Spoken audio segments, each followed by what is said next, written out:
What an interesting time to be a lawmaker in the 10th National Assembly, where you get a chance to receive a bribe. A whooping $1 million bribe. Because it's important, it's a bribe. This is Premium Times Half Hour every Thursday at 11 a.m.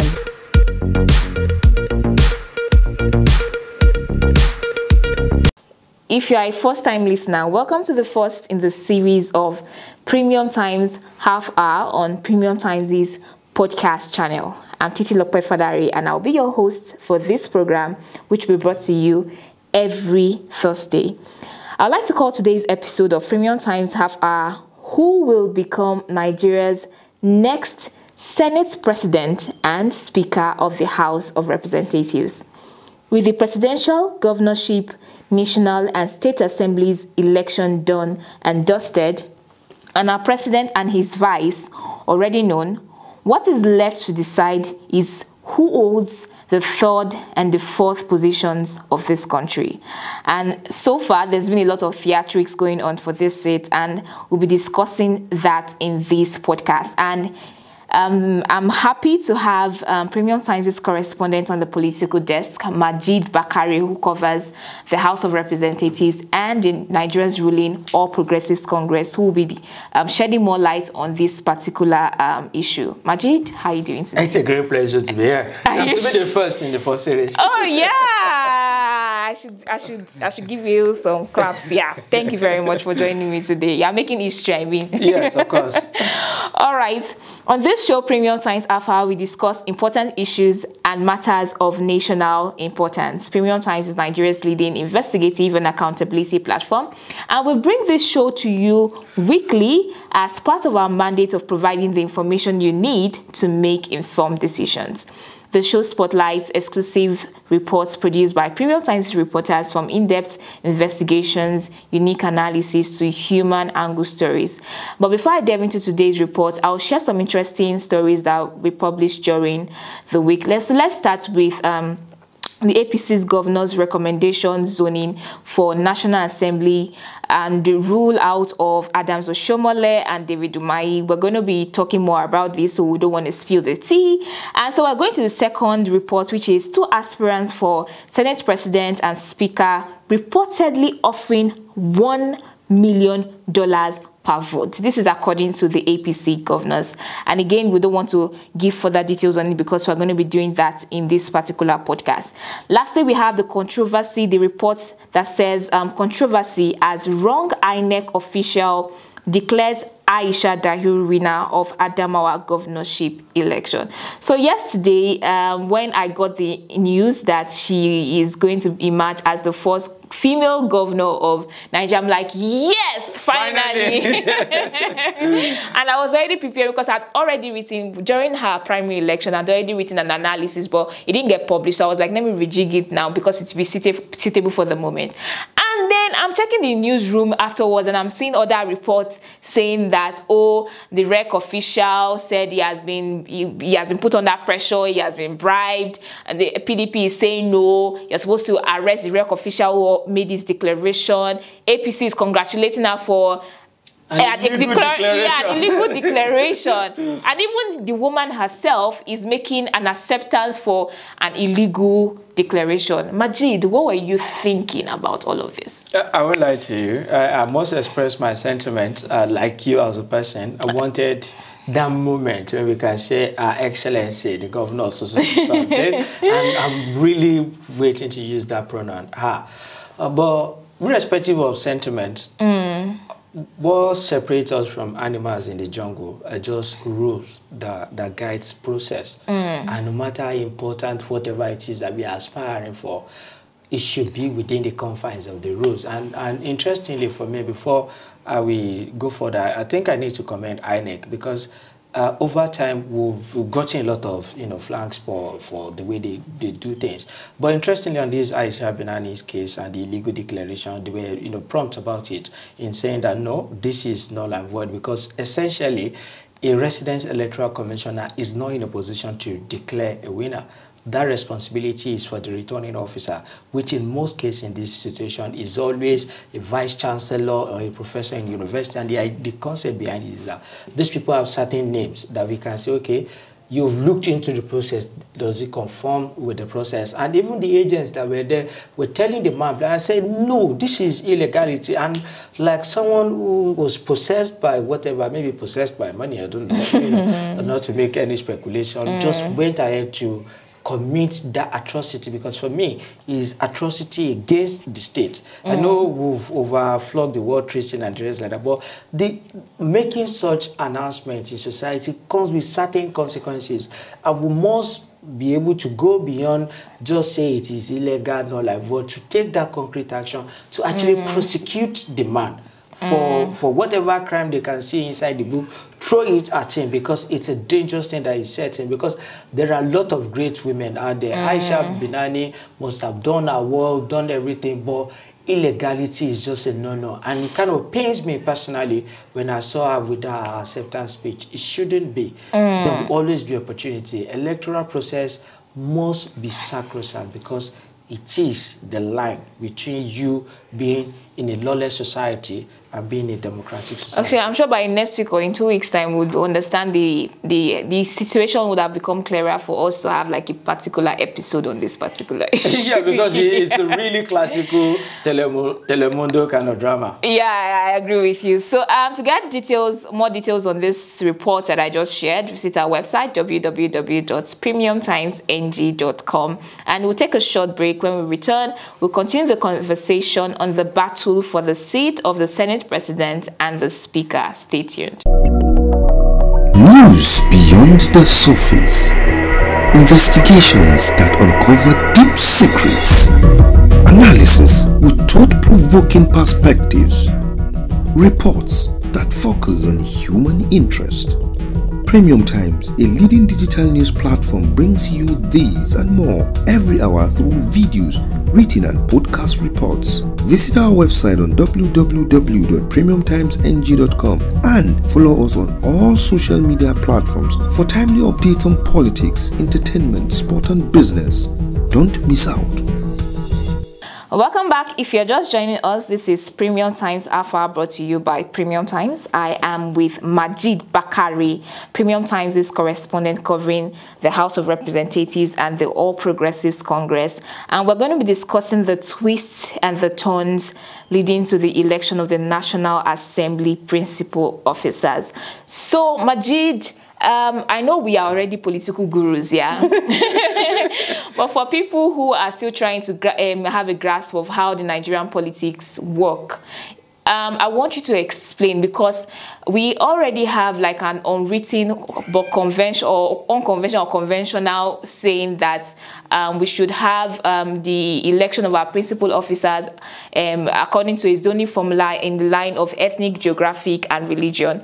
So at the moment, there also talks about the fact that the current president-elect and his vice are both Muslims, and then they are from Southwest and Southeast, and then their propositions, Northeast, thank you very much, and they are propositions for the Senate president seats, the Speaker, and their deputies, and the other principal of officers' positions. Yeah. So basically, I want your thoughts on this particular issue as it stands. Basically, tell us a story as to how this thing came about, why is it important to do this, and then the current situation that we have at the moment. Thank you so much. You know, oftentimes we looked at Nigeria and say, okay, there is the north, there is the south, west, there is the southeast. We won't break it down along tribal, and I say Hausa Fulani in the north, Yorubas in the southwest, and the Igbos. And actually, the way democracy has advanced, you know, those are the kind of pre-colonial and early independence kind of thinking. What we are now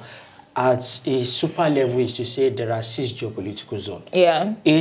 The north is divided into 3, the south is divided into 3 again. So normally we have what we call the northwest, the north central, and we have the northeast, and the same thing is replicated downwards there. But even within that, fortunately, Nigeria is a very, very complex society. So no matter how you look at it, you try as much as possible to ensure all inclusiveness, Okay. both on religion aspect, even to the lowest part of it. Even right now, we are moving conversation even to the disabilities, to women, to everybody. More so inclusion. you must be able to create that balance. It's complex. Yes. It's complex, very, very complex when you start putting things apart, when you start building things. So for those who may not understand, what we look at here is that essentially, immediately after any election, where a president and a vice president has emerged, you've just crossed one part of the bridge. Yeah. Then you now move. What are the four next most important positions in Nigeria? That's where you now get to the Senate President, the Speaker of the House of Representatives, the Deputy Senate President, and the Deputy Speakers. Those are the four positions. So just have a mental journey with me, because this is a podcast. Imagine that you have a square. Okay. So by your left hand, by the top corner, that's where we have the northwest. Okay. By the other side there, at the right corner, the extreme, that's where you have the northeast. Okay. And it's replicated on southeast at the lower bottom and southwest at the lower bottom. In between, in the middle, you have north central and you have south-south. All right. So right now, by what has happened now, you already have the southwest, where the presidency is for Bola Ahmed Tinubu. Yes. At that lower left corner. All right. At the very top, the extreme end on the other side, you already have the northeast, where the vice president is from. Okay. So what do we left now? We have four geopolitical zones. Yes. Right? In the same way, we have four positions left. Oh, yeah. So now the battle now is between those geopolitical zones that are remaining to be able to fill up those positions. And let me now get to National Assembly. Okay. We have what we call a bicameral legislature. We have the Senate, which we refer to as the upper chamber, and you have the House of Representatives, which is the lower chamber. One has 109 representative, which is every state is represented equally, and one has 360, where every state is represented on the basis of population and the geographical spread. Okay. So we have 360 here, we have 109 here. So they just look at them like a classroom where you have a class captain, because what is the essence of a parliamentarian is to debate policies of government. Okay. Because it's representing the people. And if you look at the idea of democracy, is that if we pack all of us inside a room in Nigeria and say all of us should be talking about it now, it's not going to happen. Okay. That's why we call it representative democracy. Okay. So, but even among those equal men and women, as the case may be, in the 360 members or in the 109 members, if you do not establish what we call decorum, it will just be a market square. Yeah. So that is why among them they appoint someone and say, you be like our head boy. Okay. Then they will appoint someone and say, okay, you be his deputy in the events that is not around. Okay. So even among them, those who's not, because they will not create a seat for them where they are looking at everybody else. So even within them, say, okay, you be the leader of the ruling party. Okay. You be the leader of the minority parties. So that no matter how it is, let everybody be represented. Okay, let me just cut you into what the recommendations made by the APC governors where they said that the Speaker Senate position should be between the Southeast and the South, and they gave other formulas for the other positions. What are your thoughts? Is their recommendation fair enough or not? So it takes us back to the storyline that we were having, in the sense that if you look at it properly, there is always that need for balance. Okay. And the Muslim ticket of the ruling party already created what I can describe as a shift. Because if you trace it back to the historical, if you do an historical drive back, back memory lane, you go back to 1999. What we have currently right now as a template for president and vice president is the same thing as 1999. The president, Olusegun Obasanjo, from Southwest. The president-elect now is from the Southwest. Yeah. The then vice president, Atiku Abubakar, is from the Northeast. The current vice president, vice president-elect, excuse me, is also from the Northeast. So it's the exact replica. What changed? What changed now is that the president-elect and the vice president-elect are both Muslims. Yeah. So now, in 1999, what did they do when they have that kind of balance, when one was a Muslim, one was a Christian? They went to the Southeast geopolitical zone, elected Evans Ewereme as the Senate president. Okay. They went to the Northwest to elect Salisu Buhari as the this thing. So even within those four, you already have 2 Muslims, 2 Christians. And they replicated the same model for the Deputy Senate President and the Deputy Senate President and the Deputy Speaker. Okay. So all in all, they were able to have Northwest, Northeast, every geopolitical zone. Okay. Because that is what we refer to as the top 6 position. Okay. They were replicated. So the lack of Muslim ticket or Christian ticket allow that representation. So when you now move to the current scenario now, how do you now maintain balance between striking for inclusiveness and rewarding electoral loyalty? That is where the crisis that is facing the ruling party. This is because where did they get the highest number of votes for the presidential election? The Northwest. Where did they get the least number of votes for the presidential election? The Southeast. So that the question is that, will you reward people who've given you little? Yeah. Or will you give it to them? But at the same time, will you do winner takes all, or will you strive for the unity of the country?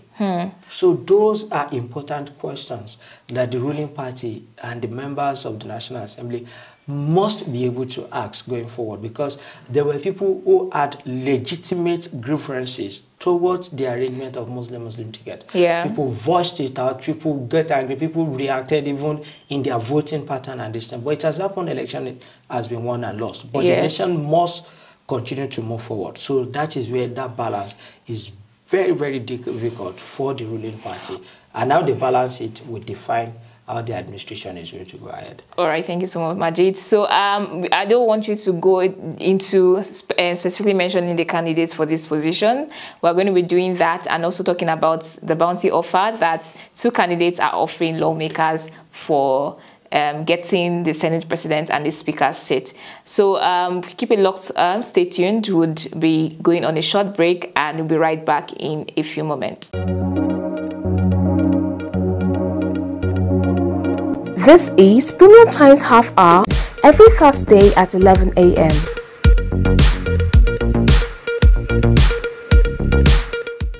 Welcome back. If you're just joining us, this is Premium Times Half Hour brought to you by Premium Times. I'm with Majeed Bakare, Premium Times' correspondent covering the House of Representatives, and we're discussing the twists and the turns leading to the election of the National Assembly officers. Earlier, we discussed, we gave like an explanation as to why exactly why they are nominating candidates according to their ethnic, geographic or religion position. Considerations for the National Assembly, for the principal officers of the National Assembly. And now let's talk about the candidates who have indicated their interest to become the Senate President and the Speaker of the House of Representatives. So based on the recommendation made by the APC governor, who do you think is likely to be able to clinch that particular seat? It may be too early now to make, but I'll just try to follow the thoughts of the governors, because the governors, it's a comprehensive report, and if you've not read our report, please take out your time to actually read it, because the governors, they were sincere with themselves in looking at some of those considerations, because even in it, they looked at it and said, where are we the most strongest? Where do we need to ensure inclusion? How do we reward those people who have stood by us? How do we ensure that those who are against us do not see themselves as being outside, the whole Disney? So they've been able to have that conversations with it. So because they have found themselves in a very, very difficult situation, a very, very difficult one. I don't want to be in their shoes, because what you are dealing with now is that you'll be dealing with individual ambitions and the geographical consideration. And we've seen it over and over when questions around zoning or balancing are being considered. People say, no, the most important thing is to win election. So people get easily to ignore some of these lines and to not understand that there are consequences to it, because at the end of the day, it sends a lot of message. So the governors, for the very first time, I may be saying this, I think they were smart enough not to microzone the positions. So what did they do in the case of the Senate President? they in one line say, no matter what you do, ensure that the Senate president must be a Christian. Okay. And they even gave you specific places where you should look for it. Okay. They said you look for it for whoever will become the Senate president in the South-South geopolitical zone, or in the Southeast geopolitical zone, or in the worst-case scenario, the North Central. Okay. They specifically ruled out 2 geopolitical zones. The Northeast, where the vice president-elect is from, and the Southwest, where the president-elect is from. They said those 2 people should not even bother about contesting. Allow those. So they now zone it in area and say between.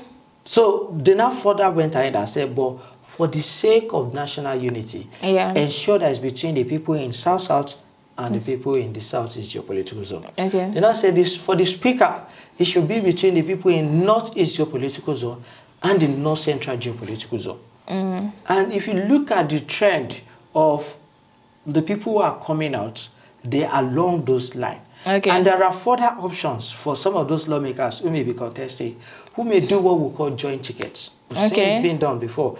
And say, I'm running for speaker, you run for deputy speaker. Let us run together. They call it joint ticket. Okay. It was done in 2019. It was also done in 2015. There are things like that. So it gives that room. Because if, for example, I'll give you an example in North Central, the current deputy speaker is running for speaker.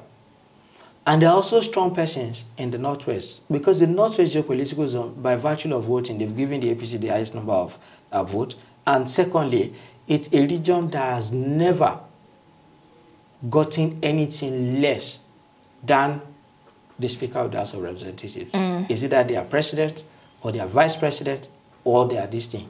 If there was even a time they took the 2 positions, the vice president and the speaker, during Aminu Tamboa and former vice president Namadi Sabo. So that's a very strong geopolitical zone.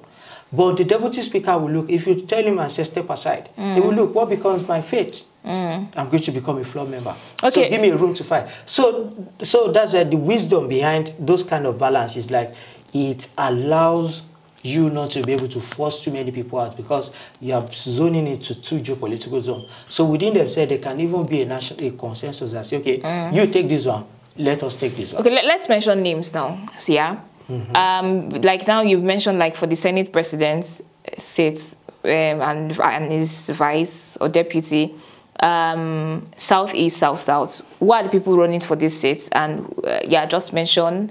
You think most likely... as if you go by the governor's recommendation, which they are citing rules, I think I still need to go further and read, because I thought it was a convention, not law. But they're already removing the former governor of Edo State, Adams Osromole, who has not declared interest. But most times people look and say, this person is closer to the president-elect. He has been with him since only God knows when, from the ACN days. So therefore, there are a lot of speculations. And there are also David Mai, the current governor of Ebonyi State, who they said, no, you are not ranking. The 2 of them are not ranking. What do we mean by ranking in National Assembly? Ranking means that you've been here before. Probably you spent a single term. And why is it important, particularly for the audience? The National Assembly is a place that is highly procedural. All right. How you move a motion on a bill is different from on a normal motion. Okay. How you introduce a petition is different from how you do personal explanation. Okay. So it's procedural. And I may shock you for the fact is that there are some persons who have been in National Assembly for quite a while now who still do not understand this thing. So the function of a presiding officer most time is to guide the house. So if you have someone who does not understand the procedure, automatically a blind man cannot lead a blind man. So there must be the understanding. And that is why oftentimes you see them holding what looks like an arm and say, order colleagues, so that they can ensure stability. So by virtue of ranking, those 2 people, they may still contest, they may still challenge it, but by recommendation. So now attention has now shifted to former governor of Akwa Ibom State, Godwin Akpabio, and the former governor of Abia State, Oju Zokalu. One is from South-South geopolitical zone,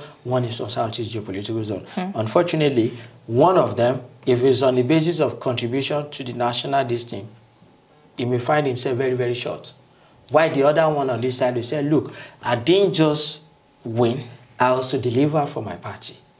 So, but it's just interesting to that both of them actually have some interesting issues. The NCDC, the Niger Delta issue, and then also the imprisonment as well. Yeah, so but that's you're trying for us not to go into but we'll not go into that. Let's not be tempted to do that. So let's quickly go to this. So you have the Northwest again. Yeah. They've never produced any precedent in this particular republic. Okay. So there is that sentiment of, okay, we've not gotten this position, we have to. And so there is that thing. And there is not the capacity and the strength of those people who are coming out also. You have Senator Barau Jibril from Kano State, who has been around for quite a while now. You have Abdulaziz Yari, former governor of Zamfara State, who is not a former senator but a former rep member. Okay. So by virtue of that, he cannot be ruled out in not having legislative experience.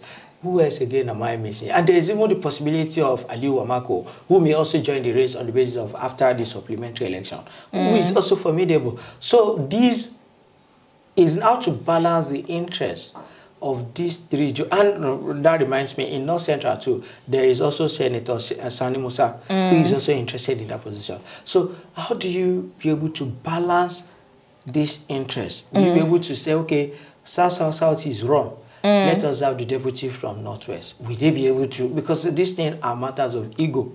Politicians who are most of them are former governors, who will look and say, would I not be deputy to this person?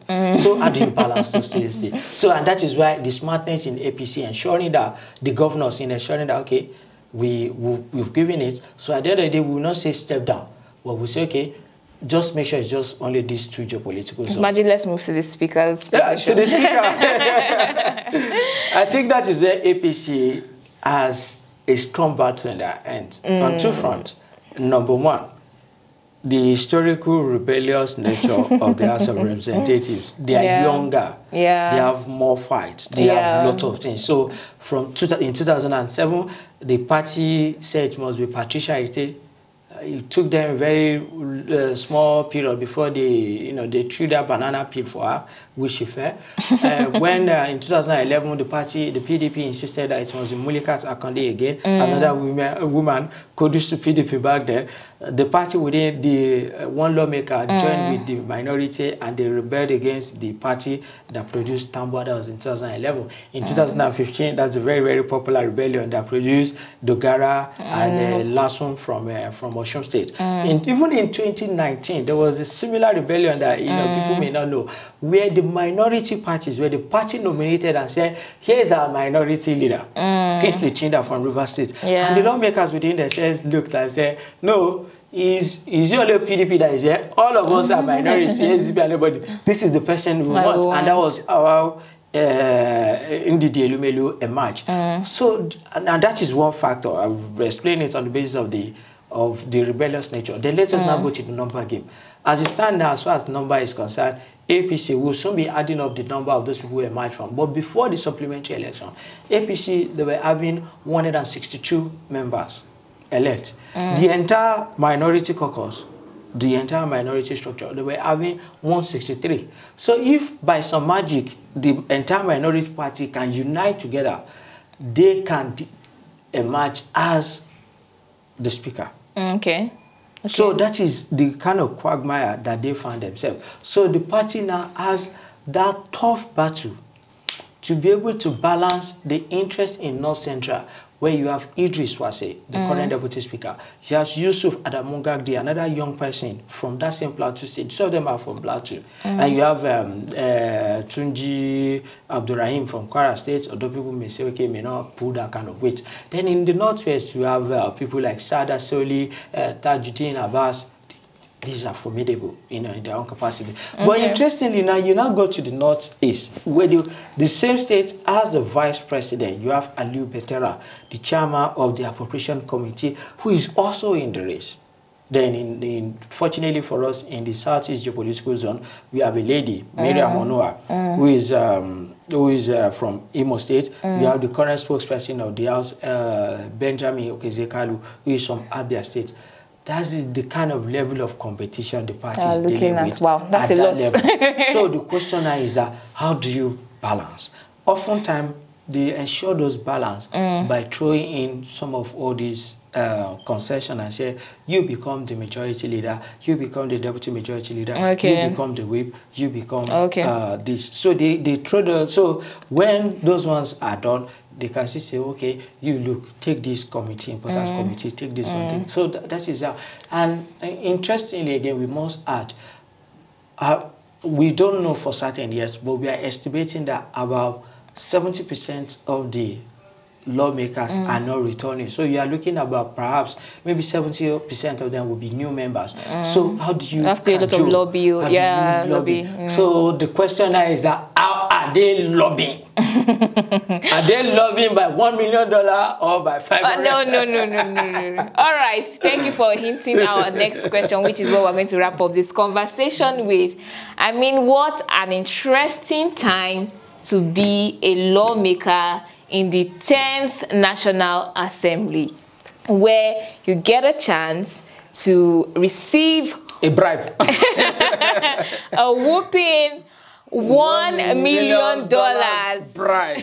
Because it's important, it's a bribe. So for your votes for a person who seeks to either be the Senate president or the House of Representatives. So this is a report from the APC governors who said that they said it's a rumor anyways, but they are saying that two candidates who are seeking to become the Senate president and the Speaker of the House of Representatives are willing to give between $500,000 and $1 million. But I mean, the stakes are high now, so of course, let's say it's going to be $1 million. And then doing my research, getting to know that, okay, to emerge as the Senate president, you need a simple majority vote. And a simple majority vote, at least for the Senate, which has 109 senators, that is 55 senators. So that means that particular candidate will be spending, and that is if not more than 55 persons actually vote for him. Because but let's just say, he may buy in essence. Exactly. So that will be $55 million. Yes.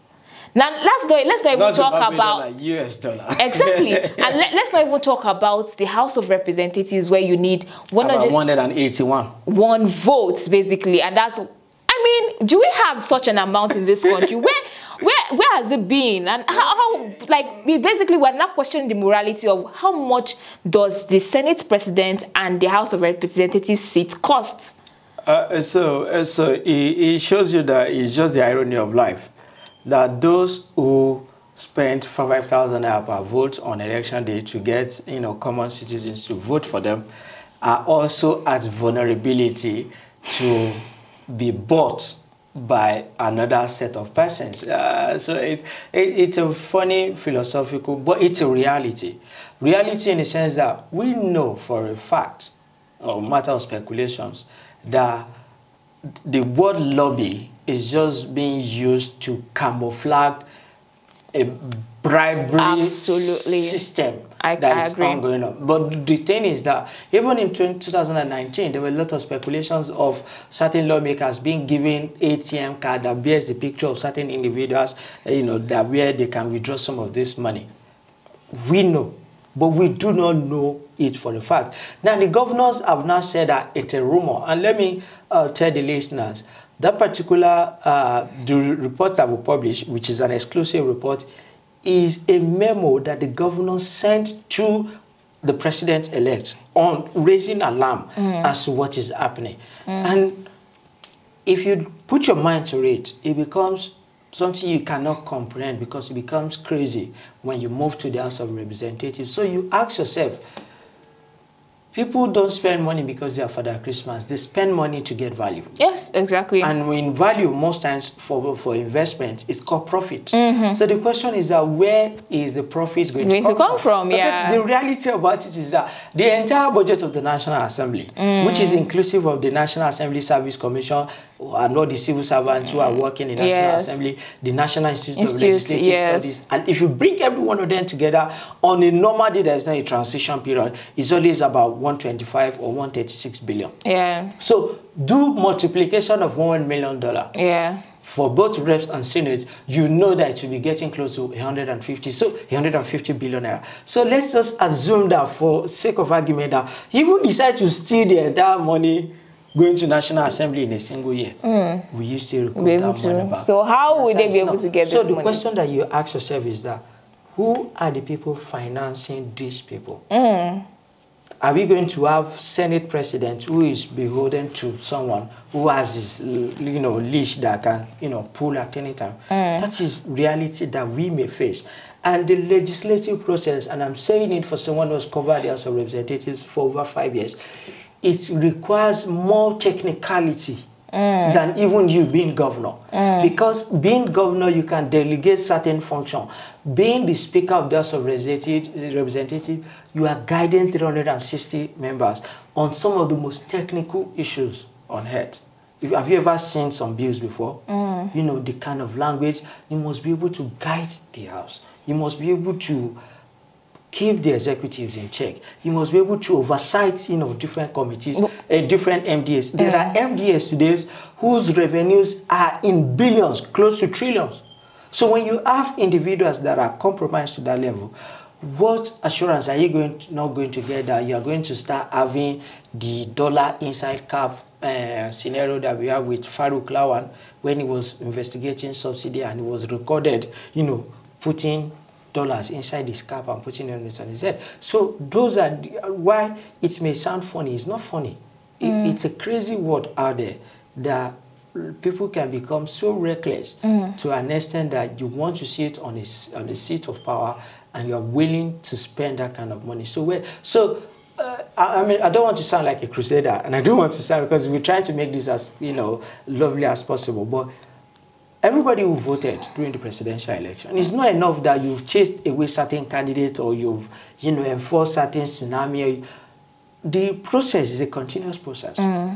Call them, reach out to them, send them mail, send them a message on this and say, who are you voting for? Are you part of those people who are collecting those money? So you must create some form of civic accountability on their part. Engage them and say, okay, this is what we expect of you, because you can't just vote people and close your eye and say, okay, until the next 4 years. The process of accountability must start from right now, because the truth about it in life is that everyone has a price.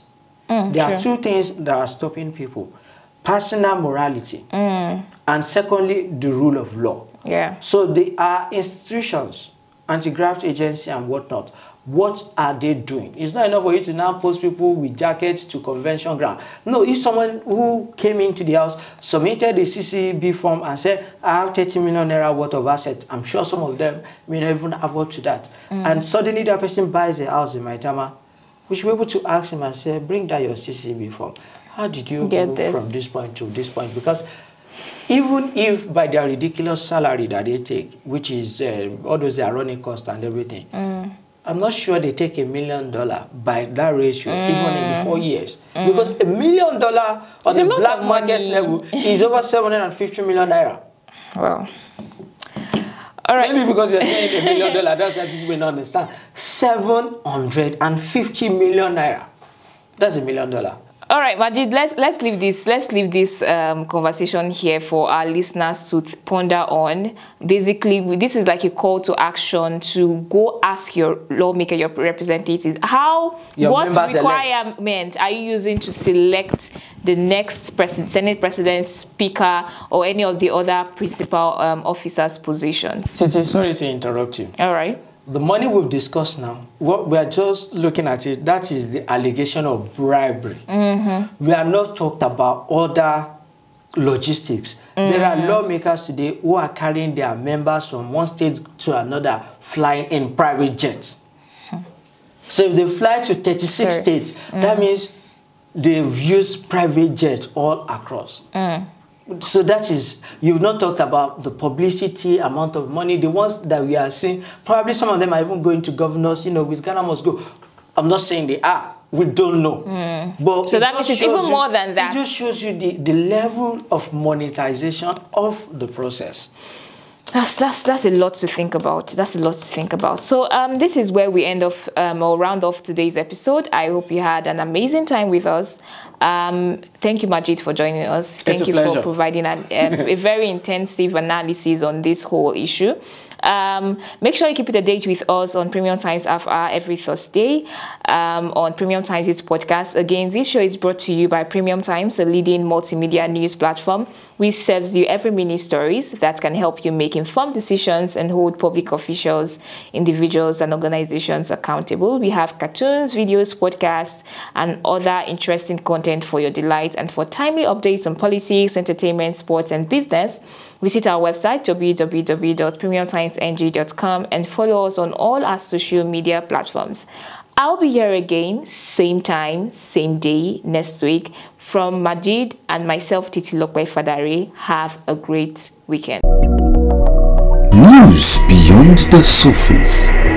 Investigations that uncover deep secrets. Analysis with thought-provoking perspectives. Reports that focus on human interest. Premium Times, a leading digital news platform, brings you these and more every hour through videos, written and podcast reports. Visit our website on www.premiumtimesng.com and follow us on all social media platforms for timely updates on politics, entertainment, sport and business. Don't miss out.